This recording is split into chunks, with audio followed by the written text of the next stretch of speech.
Hello STS users, my name is Franco Pucci. I'm the technical consultant for the STS Association. The following video is important for every municipality and utility worldwide, with key information and the how-to process about the TID rollover.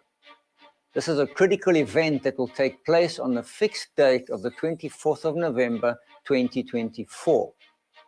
With the clock ticking fast, all utilities and municipalities are obliged to upgrade their vending system to the STS Edition 2 specification. And every STS-compliant prepayment meter installed globally must be reset.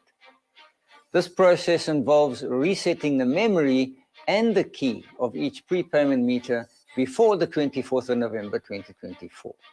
If you're a utility and you know about the TID rollover, then you already know that the key change date is approaching fast. Here's everything you need to know in 2 minutes. A TID, or token identifier, is a number representing the number of minutes that have elapsed since the original base date of 1993. This has been in place to prevent the reuse of meter tokens. The TID has a range of 31.9 years, and on the 24th of November 2024, the TID in every newly generated token will restart from 0. As a result, any tokens generated after this date will not be accepted by any STS meter globally. However, there is a solution, and that is to clear each meter's TID memory and change its cryptographic key. This ensures that previously used tokens cannot be reused. A new base date of 2014 has been introduced, which will remain in use until 2045. The TID rollover has been a required feature of all STS-compliant meters since 1993. If you're a user of STS meters and would like to confirm compliance with the TID requirements, the STS Association will test and verify compliance of these meters free of charge. In order to support the TID rollover program, the prepayment vending systems must be upgraded to be compliant with the requirements of TID rollover.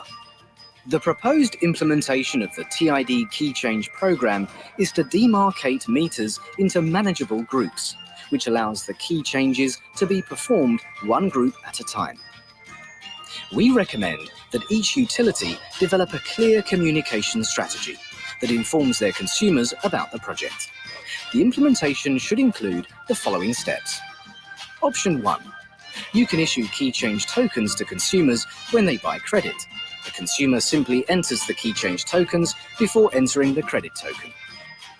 Option 2. Key change tokens can be issued to a trained technical team, who then visits each meter and enters the tokens. The STS Association will provide implementation guidelines and offer technical support for the TID rollover program.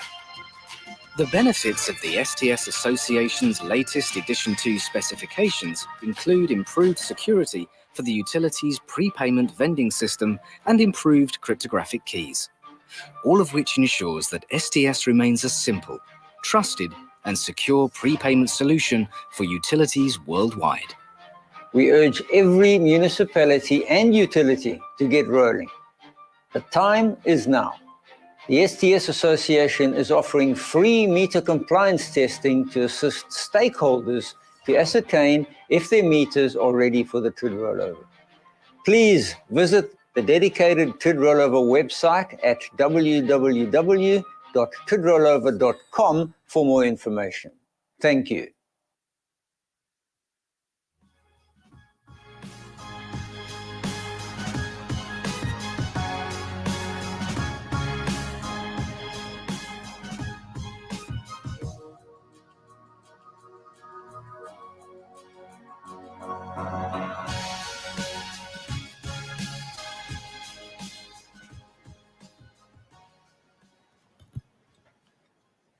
Good afternoon, Honourable Minister of Electricity, dignitaries, colleagues, ladies and gentlemen, all protocols observed. I'm Errol Bryce, Group Commercial Director at the VUCA Group, and I'll be your host for this closing session this afternoon. How amazing has the last 3 days been?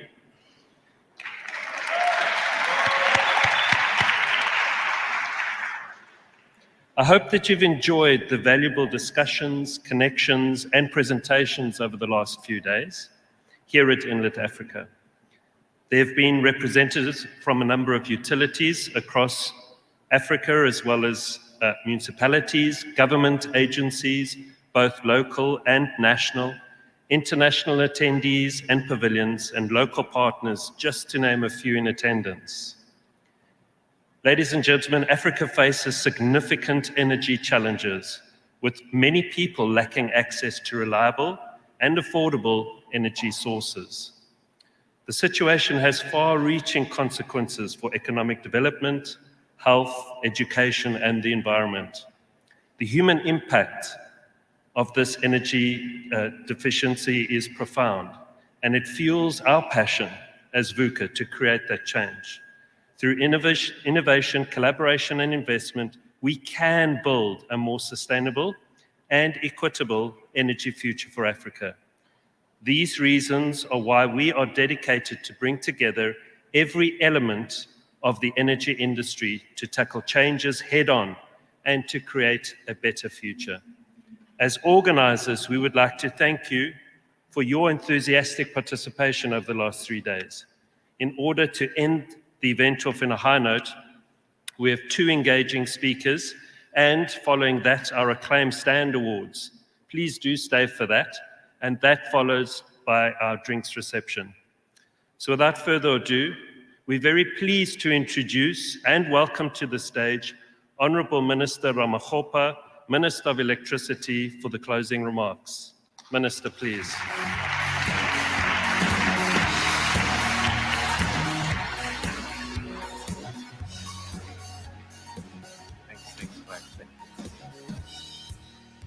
Thank you very much, Program Director, and let me greet you all in your eminence. And I really want to take this opportunity to thank the conference organizers for having extended an invitation to government. I know that some of my colleagues were here, Minister Mantashe, just to share with you in brief the work that we are doing in government to resolve what I consider the single most important challenge that is facing us. I mean, it's of existential proportions, both in economic and national security terms. So I'm going to build on that, the submissions that were made by Minister Mantashe, and also our colleagues from the SOE, which hitherto has been a monopoly on the generation side, remains a monopoly on the transmission side, and also on the distribution side. Of course, municipalities do get to redistribute ESCOM, so that we are able to complete that picture or a storyline of the efforts that we are making to attempt to resolve the energy crisis in the country. I was saying to my colleague when I was coming in here that there's a significant amount of energy that is radiating in this venue. And I was saying that this energy is of proportions that can remove one stage of load shedding. So I think I want to take it with me as I leave so that we are able to get to lower stages of load shedding. I'm going to take you through very quickly. I mean, I do understand that you have been here for some time, 3 days, on the work that we are doing. And remember that there's work that must help us to alleviate the adverse impact of load shedding when we enter the winter period. And we know that the winter will be the most trying period in the year because of elevated levels of demand. But I'm sure that our colleagues from ESCOM did share with you that the units continues to trip. So if you like, the reliability and the efficiency of the installed units at the ESCOM, they still give us sleepless nights. And I'll share with you what is it that we are doing, working with ESCOM and some of the major players in the energy ecosystem to ensure that we improve the reliability of these units. So just the first thing to say is that the load shedding has got devastating impact on the South African economy. There's some degree of modeling that has been done by, amongst others, the South African Reserve Bank. You remember just the other day when they were releasing their decisions of the Monetary Policy Committee and trying to explain the aggressive stance that they've taken in relation to the repo rate, the 50 basis point increase in the repo rate. And part of the reasons they advance why they've taken such an aggressive stance is that the South African economy will barely grow, and their projection is that it will grow by 0.2%. If you juxtapose that number with what sits in our National Development Plan, which is our preeminent planning framework in the country, which advocates for a year-on-year growth of GDP of 5.5%, to help us to achieve those aspirational targets as elucidated in that document, you can see that 0.2% will not get us far. So our ambitions around universal access, growing the economy, expanding the flow of the social wage gets to be undermined as a result of load shedding. And this modeling also is on the basis that the total amount of unmet demand is about 1,000 megawatts. So essentially, it's one stage of load shedding. And in terms of that modeling, they make the point that the South African economy will contract by 5%, or if you like, 300 billion rands. But what is even most worrying is that the sectors that are disproportionately affected by load shedding are your primary sectors of the economy. It's important, if you understand the profile, the skills profile in the country, is that the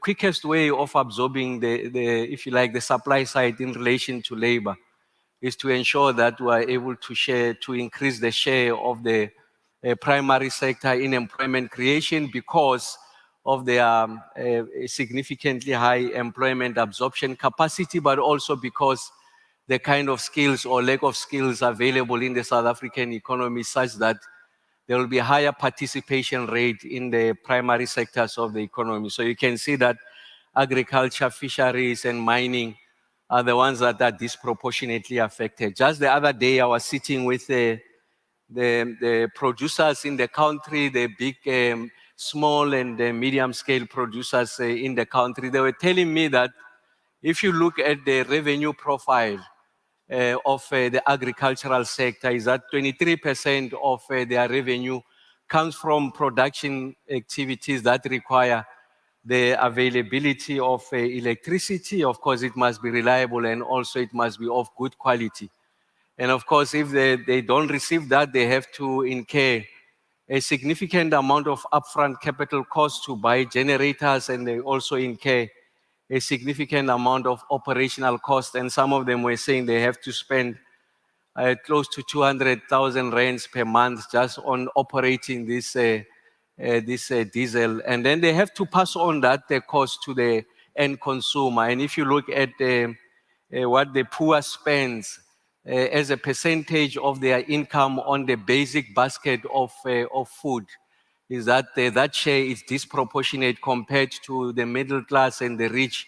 And therefore, by extension, it means that the poor are the ones that are disproportionately affected by food price inflation. And as you all know, that is going through the roof. The last time I checked, I think it was sitting at about 11% or so. So the poor are essentially the biggest casualties of load shedding. The other day, I was sitting with a major the original equipment manufacturers in the automotive sector. It's about 7 of them that are producing in the country. They are organized under an umbrella body called NAMSA. And they were telling me, now I then went to visit their plants. Tomorrow we'll be visiting the last of these plants in the Toyota plant in Devon. And all of the 6 that I've met so far, they are telling me that once you go to stage 6 load shedding, beyond stage 6, it's very difficult to produce. As it is, once they get to stage 6, there's 2 days of no production. So they compute that the total average lost wages to employees is about 20%. And if you look at areas like Nelson Mandela, you know that the primary anchor of the economy of Nelson Mandela is really the automotive sector. And when I say automotive sector, I also talk about its entire value chain. The mayor there was telling me that the automotive sector consumes anything between 65 and 70% of energy in Nelson Mandela. And I'm sure you know there's some degree of correlation between energy consumption and employment numbers. So you can see that if those automotive sectors decide to close as a result of electricity supply that is not reliable and also not of good quality, because from a production of vehicles, the quality of electricity is important. You might have uninterrupted electricity, but if there are dips in the provisions of that electricity, just interrupts, if you like, the memories of the robots that essentially loses their point, just a memory knowing where they are, and therefore production is hampered. So the point I'm trying to illustrate is that it's not only the primary sector of the economy that is adversely affected, but also the secondary sectors of the economy, and I'm talking construction and manufacturing. Again, the Reserve Bank does make the point that as a result of 1,000 megawatts of unmet demand, I think GDP contracts by 2.1% quarter on quarter. So these are significant numbers that can be understated. We made also a study just trying to compute and understand what has been the implications or the impact on the jobs. We know that in 2022, that load shedding accounts for about 650,000 jobs that have been lost in the South African economy. Of course, the economy does create jobs in other sectors, but I'm just saying the direct impact of load shedding on employment numbers, 659,000 in 2022. Our projections going into the future is that that number can rise up to 859,000 jobs. Of course, that modeling is not based on the stage 6 load shedding that is stubborn. And we know that over the recent period, we have experienced elevated days of stage 6, almost intransigent. And I'll share with you what is it that we're doing to address that situation. Again, the National Revenue Fund is contracting. We lost about 61 billion rands as a result of load shedding. The projection is that that's 2022. Going into 2023, we'll lose about 77 billion rand. And that undermines the ability of the fiscus to finance, if you like, for also wage, and the ability to accommodate the poor who have lost jobs, some of them as a result of load shedding, is undermined. So the state doesn't have the instrument, or if you like, the fiscal flexibility or runway to be able to resolve the challenges that comes about as a result of load shedding. So I thought that it is important that we have a common appreciation of the political economy of load shedding and its impact. But we are not appointed to lament the problem. We are appointed to resolve the problem.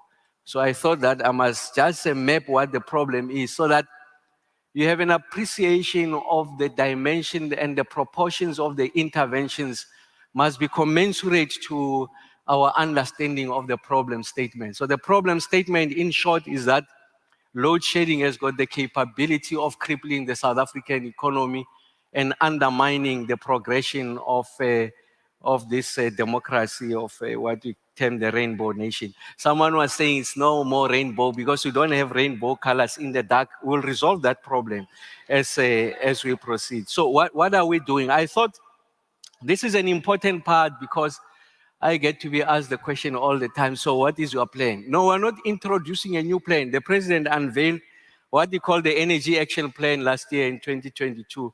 And that Energy Action Plan is undergirded by 5 outcomes. So the first outcome is that fix Eskom, essentially improve the reliability of the unit, improve the energy availability factor. Eskom would have told you that over a period of time, there's been gradual deterioration of the energy availability factor. And in fact, in the last 12 to 18 months, that deterioration has been rapid. When the president unveiled the Energy Action Plan, the efficiency and reliability of these units, what it gets to be codified in technical language as the energy availability factor, was sitting at about 58%, close to 60%. Now, as I speak to you, we're oscillating between 48% and 53%. And that's why you can move from stage 3 and then 4 hours later, you are at stage 6. I mean, our experience of last week, Sunday, when I entered here, we're at stage 4. Before I end the talk, in 15 minutes, we could be at stage 6. So that's the unreliability of this unit. So I'll share with you what is it that we are doing. So it's an important part because coal accounts for about 88% of the generation capacity. So you can't neglect if you like, that sunk cost that's supposed to give you this generation, and say that you are going to transition at a pace that you can't replace the megawatts that are required. So the cadence is important. The speed with which you are going to decarbonize is important. That you are decarbonizing is beyond the question. We are doing that. We are unflinching. We are going to meet our nationally determined contribution, the net zero path. So we'll address that. The second one, that's where you come in, I think, as a solution providers, if you like. It's in the areas of ensuring that we are able to accelerate the investment by the private sector. You know that on the generation side, there's been some degree of reforms. We have removed the embedded generation cap. So essentially, we have liberalized, if you like, the generation side, of course. By my own admission, these are interventions that are behind the meter. Once you get to make intervention that requires you to wheel and the like, you need to address the issues around grid capacity, and some of these things can be prohibitive because Eskom does require you to make investments in relation to the strengthening of the grid, even when you make interventions behind the meter, and I'll tell you how we are resolving that. And then the other one is around the acceleration of the bid windows. So as we draw on existing innovations on the renewable side, battery storage, gas, it's important. But remember, that is done within the discipline of what we call the integrated resource plan. We are updating it. It was published in 2019. The IRP does three things, answers three primary questions. The first question that it answers, it projects on the kind of demand that the South African economy will need to expand, to provide universal access, to ensure that everyone is connected to the grid. And of course, it's a function of the industries that will be powered by this electricity or sources of energy. So it generates the demand. Then the next question it answers is, where are we going to get this generation capacity? And then it maps what those solutions are. To the extent that you don't have a clinical computation on the cost of a solution, that solution is not included in the IRP. For an example, green hydrogen is not in the IRP because we're still working out on the technologies maturing. We know that the cost of green hydrogen is almost 3 times higher than that of brown hydrogen, as an example. So we're still working out on what are the true costs, but then you'll get, if you like, the cost, the sources of generation, and then what is the cost associated with that. So Minister Mantashe releases those bid windows, and we hope that you participate or you are part of the solution providers to that exercise. Bid window 1 to bid window 4, we are having about 6,137 megawatts of renewable energy. And one of the problems that is confronting us is that as we are rolling out these bid windows, we're not strengthening grid capacity or expanding it. If you look at grid configuration in the country, is that is concentrated in the northeast of the country because power stations are constructed at the mouth of the source of the fuel, and in this instance is coal. But if you had to do a wind atlas, the Eastern Cape, Western Cape, they give you the best wind speed. You had to do an irradiation atlas. The Northern Cape gives you the best irradiation levels. And of course, those areas don't have grid capacity. So one of the things that we are working on is to match the rollout of the next bid windows with areas where there's currently grid capacity as we look to expand, if you like, the grid in the country. The other one is around rooftop solar. Some of you are playing in that space already. The Minister of Finance has introduced a number of incentives to make it possible for people to roll out their rooftop solar. Of course, the unintended consequences of that incentive, first is that it presupposes that people have got unencumbered cash, they've got the right risk profile to go to the commercial banks, to loan money to roll out the rooftop. Of course, the middle class and the rich can do that, but the poor don't have that opportunity. So the unintended consequences of that is that you are introducing high levels of asymmetry in the space. So the poor don't have an opportunity to benefit from renewable energy resources because they don't have the money. So one of the things that we are doing, We'll be announcing this hopefully in the next 14 days. We are developing a financing facility, blended finance, that makes it possible for the poor and or those who don't have the risk profile to borrow money from the banks to also benefit from this. What that does to the industry is that it introduces certainty, the see-through of demand, and of course we can bring new solutions onto the market. And I think that we are able to grow, if you like, the participation rate of new players. The last one is around the dismembering of Eskom generation, transmission, and also distribution. So I thought I must just say that. So very quickly, what is it that we are doing to resolve the problem? Because a lot of you, when you get home, the lights will be off. When you left home, the lights were off. So the point is not to lament the problem, is to say what is it that we are doing. So there's a few things that we have achieved so far. Relative to, if you like, the energy action plan. So we are finalizing the contracting of 400 megawatts of additional capacity through what we call the standard offer, and we are confident that this will be online, if you like, by May of 2023. So this is at an accelerated level. Kelvin Power Station, Sasol, amongst the others, will make this available. Now, in the general scheme of things, I mean, 400 megawatts is like 1% of installed capacity, but that goes a long way. Remember, in terms of summer conditions, the delta, the deficit of energy supply in the country is about 6,000 megawatts.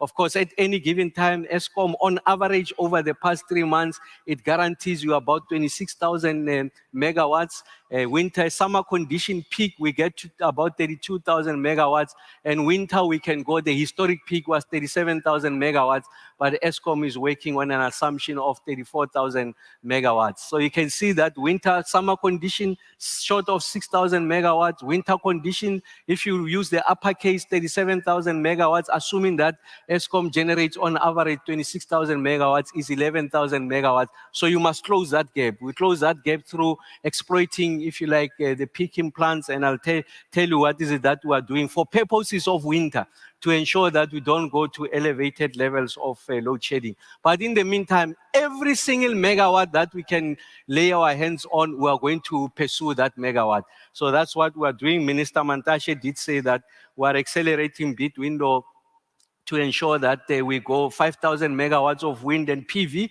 What is important here is to marry, if you like, the areas of potential productions of this renewable to areas where there's grid capacity, whilst we continue to work on expanding grid capacity. Just to give you a sense, Eskom says it takes them on average 5 to 8 years to lay new lines. Just to put it in context, the amount of grid capacity that is required. Over the past 10 years, Eskom has rolled out about 4,200 kilometers of new lines. For us to meet the requirements going into the future, the expectations, our commitment of the nationally determined contribution, we need to roll out in the next 10 years 14,000 kilometers of line. So you can see the scale of proportion. So Eskom must have two things: the technical capacity to discharge that, of course, working with the OEMs, but also the financial muscle. And we know that the balance sheet of Eskom is severely compromised, and therefore you need financing instruments to help you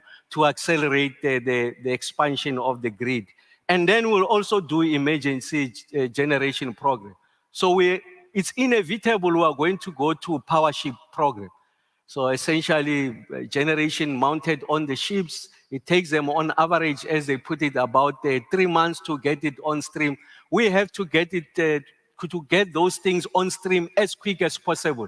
Of course, you will satisfy the environmental issues. I'm talking about power ships. I'm not talking about Car Powership as a company, but a solution. I think it's important that you know that, so that we're able to reduce, if you like, the stages of load shedding. There is no self-respecting country that folds its arms and watches the economy collapses, when in fact there are solutions that exist. So our intention is to protect the South African economy and over a period of time ensure energy sovereignty to the country. And when you talk about emergency power, it's not over 10 years, it's 3 to 5 years at terms that we can justify. Anything less than diesel can be justified. Anything less than what we are paying for bid window 1 of renewable energy, we can justify. Because as I stand before you, the only reason we are at these stages of load shedding is because we are burning diesel, and we are burning it at 14 liters per second. We are burning up 250 million liters of diesel to ensure that we protect the South African economy. So that's the scale of proportion. So the issue is not the cost of diesel. The issue is doing nothing to reduce the levels of load shedding, and then you must answer the question, what are the implications on the South African economy? And that's why I was deliberate in sharing with you what it means. Just one stage of load shedding on employment, the ability to produce, food price inflation, and many other things. Those are devastating. And of course, it's a number of interventions we are making, including working with the farmers to a 2.5 billion rand facility. We are making it available for them so that they can bolster their initiatives to ensure that they've got alternative sources of energy to resolve this problem. One of the things that is receiving attention is, if you like, the taxes that are built into diesel. Because some of the majority of those taxes, they anticipate that you pour diesel in your car to use the roads, and that's why the road accident fund and all of that.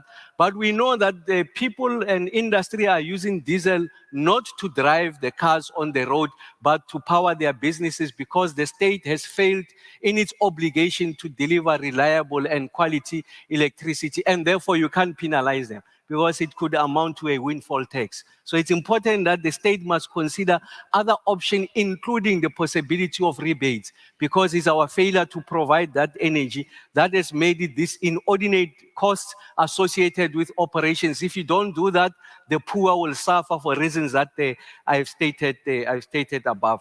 Of course, Eskom would have told you, part of the problems we have is the hemorrhaging of skills. So for you to operate a Kusile and Medupi, the latest technology, including the flue gas desulfurization unit, a component that is meant to reduce the amount of sulfur content before we release this into the atmosphere, that unit exists only in Kusile on the African continent. There's no one who's got that expertise except the original equipment manufacturer and the chaps that have been just learning on the job. So it's important that we are able to build the skills profile, but be able to attract the people of the right skills if you give them the necessary incentive. And that's why over a period of time, the best skills, the most experienced have left Eskom. Part of the reason why you have the energy availability factor that is going down rapidly is on account of the skills that have left Eskom. And therefore, it takes time for people to accumulate new knowledge and have an appreciation how these machines work. It's important that we work with the private sector, those who've got the know-how, the experience, including working with the original equipment manufacturers, that they get to be embedded in these power stations and they provide the necessary support to the station managers to address that. And then there are issues that requires attention on our side. And this is not a South African phenomenon, I think, on the continent. So we are not making sufficient investment across the entire value chain of the energy ecosystem on the generation side. I make the point that the biggest risk that the country is facing is less about generation, of course. When I make this statement, it doesn't make sense because we are at stage 6. On the generation side, we'll work to introduce new players, accelerate and remove the regulatory hurdles and ensure that there's additional generation capacity. But for as long as you don't strengthen and expand the grid, you are going to be exposed. And also we know that we don't have microgrids in the country. We are only building a distributed generation only now. So the integratedness of this grid is that there's only a single point of failure and then there's grid collapse. So a grid collapse really is less about on the generation side because load shedding is an instrument at the disposal of the system operator to make sure that you balance demand and supply, and you maintain the integrity of the grid that is at 50 hertz. But if the grid collapses, then you are likely going to have what you call a blackout. Of course, we are very far from that. The Eskom has explained that, but you need to make those investments today.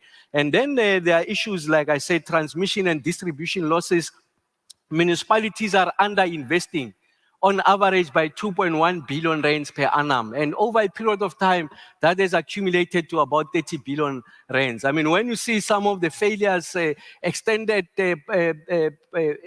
period of no supply of energy, it's not because of load shedding. It's because the transformers have not been replaced, have not been maintained. They are exploding, of course. Some of it is about illegal connections. But the majority of it has to do with the fact that there's been significant underinvestment in that area. And I did speak about the technical expertise that are required to ensure that we are able to build a critical mass of experienced technical people. Of course, they are going to learn from those who have done it before. So you need to build a new layer, a new generation of technical expertise to help us to get to the next phase of the kind of technologies that are required. And then we need to work on investment climate, make it possible for innovators like yourself, solution providers like yourself, to have easy access and soft lending into the South African and the African environment. And that's why the president has introduced someone in the presidency just to deal with the red tape. We are removing all the regulatory hurdles so that we are able to benefit from the investment by the private sector. This simply makes the case for us to, first is that we do admit that we are not responsible for the kind of emissions that we are experiencing.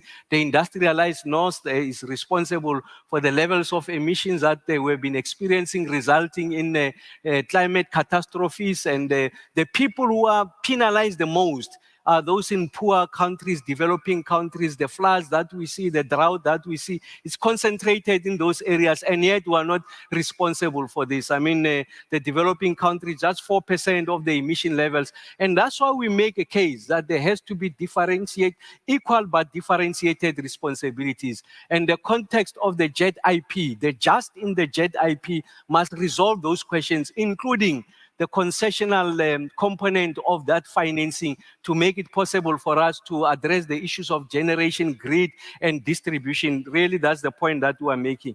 And we are saying that we are sitting on an inordinate amount of natural endowment. So you can see the map, the gas on the west coast and the east coast, the possibility of us now, as I speak to you, exporting about 1,000 megawatts of generating capacity from Mozambique, benefiting from the gas wells that are there, because we already have a connection to Mozambique. We'll be there next week, finalizing those agreements. Once you sign that PPA, of course, we are able to get an additional 1,000 megawatts, of course, in the next 6 months. The issues of hydro. So all I'm saying is that Africa is sitting with possibilities. So it's important that we are able to address those structural challenges to make it possible for us to be able to ensure that there's universal access. We gain in the transition. Of course, today the majority are not connected to the grid, but by the time they get connected to the grid on the African continent, it's not on the back of fossil fuels, but on the back of greener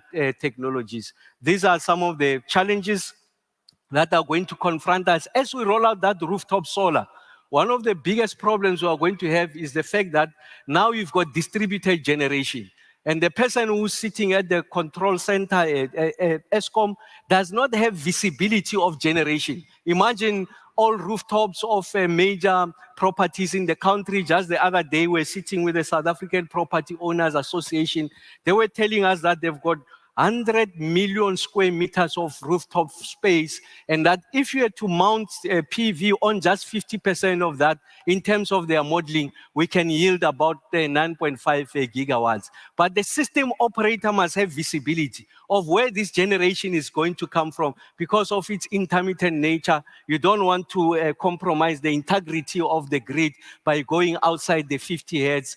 So it's important that we are able to address those. So these are some of the issues that requires attention, and also the introduction of policy certainty, so that we are able to benefit from the feed-in tariffs, the wheeling agreements. There's about 1,200 megawatts of electrons that are trapped as a result of an absence of a framework on wheeling. So we can remove one stage of load shedding, but that framework doesn't exist, and it's something that we are working on to ensure that we benefit from this. What this does, amongst other the technologies, we are simply elevating green hydrogen. We know that we've got two major endowments as a result of our location.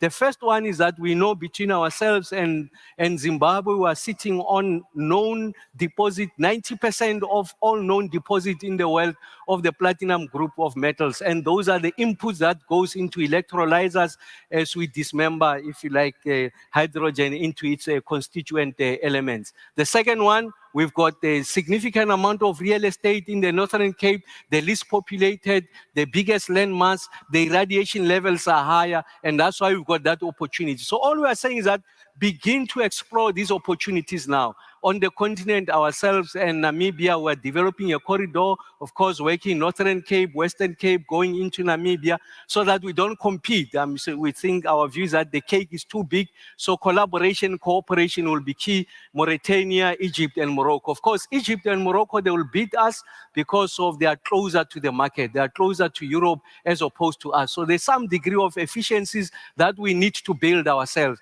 But what they can't beat us on is on the deposits that we have that are necessary to power, if you like, green hydrogen. I'm making this point so that there's an appreciation that as you sit with the crisis, you begin to think about the future, prepare for that future, and not think of that future when you arrive at that point, because you would have lost on the first move advantage. There's a number of projects that we are working on.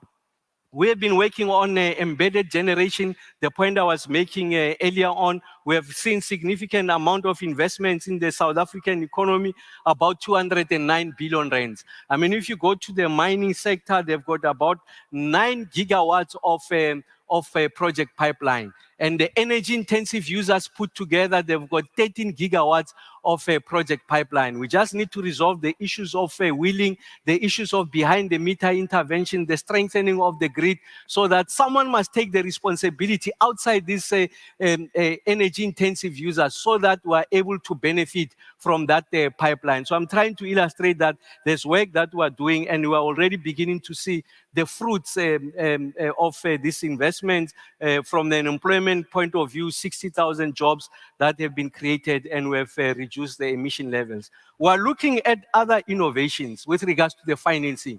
The Eskom balance sheet is constrained. The fiscal matrix of the country has been deteriorating. So it's important that you look at other sources of financing and funding and create a legislative framework that will make that possible. The off-the-grid solar financing, I've mentioned all of that.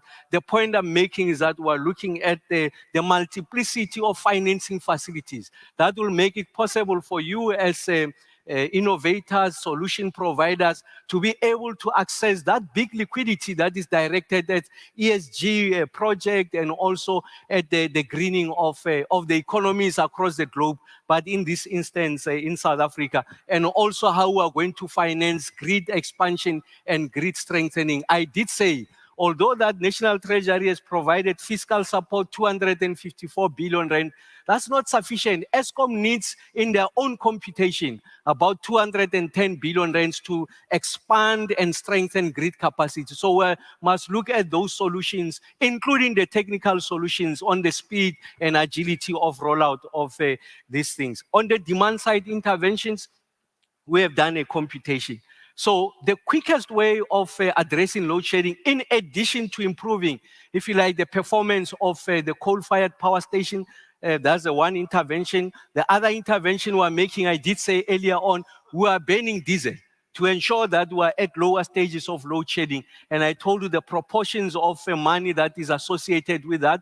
To ensure that we ban diesel, get the South African economy going, we must protect it.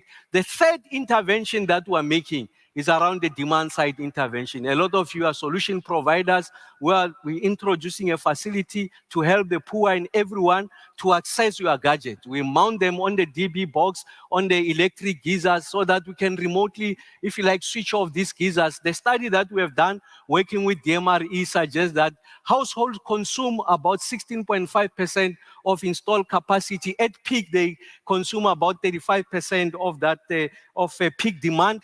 And anything between 30 and 50% of the 35% of peak demand is on account of geysers. So it's important that we use existing technologies to help us. Our computation suggests that 200,000 households, of course, assuming a certain measure of consumption. 200,000 households, we mount this gadget, will be able to save about 1,000 megawatts of electricity. That's one stage of load shedding. And that's why we'll be rolling this one aggressively to ensure that we are able to address the situation. We have done the numbers. The point here is to illustrate that we have taken time to do a computation. What are the costs associated with rolling out, the cost of the gadget, the employment, and also the time it takes to mount, so that we're able to say to Cabinet, conservatively, we know we've got about 8 million geysers in the country. So how much the amount of time you need to roll out? About 200,000, bring down one stage of load shedding, 400,000, so on and so forth. So that's a computation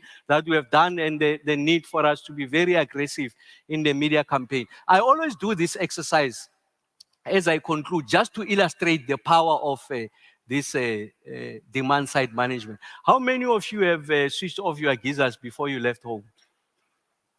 Yeah, you can see it's just a few of us. So imagine if all of us can do, and you know better, these are your gadgets. You know how efficient they are. I'm simply taking your word. That's the claim you are making. I'm simply presenting your claim. Of course, you can come to me after this and say, but Ramkhop, we can do better than this. We want to talk to you. That's the interventions that we want to make, working with the municipalities to resolve this problem. And that, just in conclusion, I did say energy availability factor, we're making that intervention to survive the winter so that we don't go to higher stages of load shedding. Going into December, we're retaining the 3 units at Kusile that have been off. They give us 2,100 megawatts. We'll be firing another unit at Kusile, another 700 megawatts. We'll be fast-tracking the return of Unit 4 in Medupi, another 800 megawatts. We are sitting at 3,600. We are going to emergency procurement, 3,000 megawatts gas or so. We are sitting at close to 6,600. We think that we can recoup, claw back about 2,000 to 3,000 megawatts on the demand side. We are sitting at 9,000 megawatts.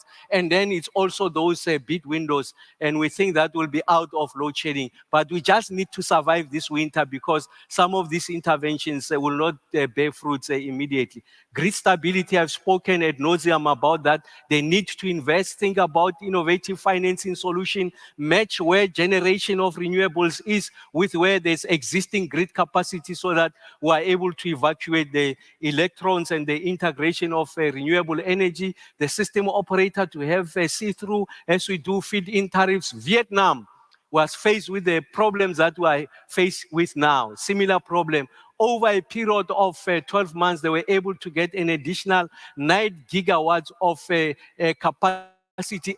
As a result of tariffs, a very incentive, and people and business put up rooftop solar, they were able to get 9,000 megawatts over a period of 12 months. The point I'm making is that it's doable. It was done before some other place in the world. We are learning from the Vietnamese so that we learn, we benefit from last mover advantage. We learn and unlearn from their experiences, and we're able to resolve this. And then we're able to address the issues of demand side. And don't mind the spelling there. I wanted to check if you notice that demand. No, that's for real. Yes, I wanted you to be awake because I knew by this point you'll be sleeping. But thank you very much, Program Director. Thank you.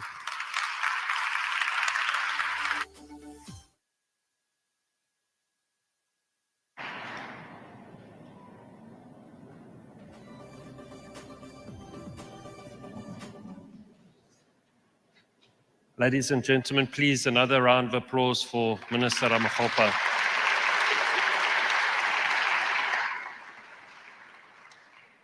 Minister, the only thing that was sleeping was my leg because it fell asleep during the presentation, but my brain was alert. Thank you very much.